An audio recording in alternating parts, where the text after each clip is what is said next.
যুবক ভাই, আপনি একটা কথা মাথায় রাখবেন, আমি আব্দুল করিম বিন আমিনুল ইসলাম যতক্ষণ এই মঞ্চে স্টেজে আছি ইনশাল্লাহ একটা বাক্য কোরআন এবং হাদিসের বাইরে পাবেন না ইনশাল্লাহ।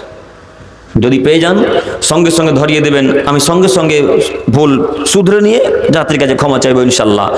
আর যদি আমার ভুল না হয়, আমার কথা যদি আল্লাহ এবং তার রাসূলের সাথে মিলে যায়, তাহলে আপনি কথা মানতে বাধ্য, মানতে হবেই।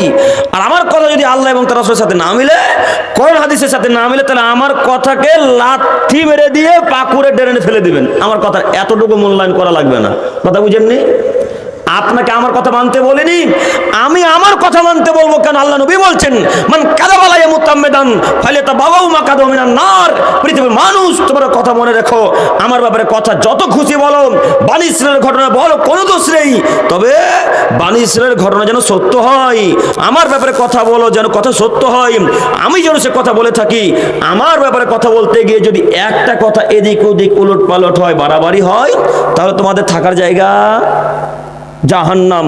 আমি তো আপনাদের পাকুড়ে চাঁচকিতে জাহান্নাম কিনতে আসিনি। আপনাকে অনুরোধ জানাচ্ছি নীতি পরিবর্তন করেন। তবে আমি মানুষ, ভুল হলে আপনারা সঙ্গে সঙ্গে ধরিয়ে দেবেন, আমি শুধরাতে প্রস্তুত আছি। আমি ভুল গ্রহণ করে নিয়ে জাতির কাছে ক্ষমা চাইতে প্রস্তুত। যদি ভুল না হয় তাহলে মানতে আপনি বাধ্য ইনশাল্লাহ। পারবেন ইনশাল্লাহ? ইনশাল্লাহ।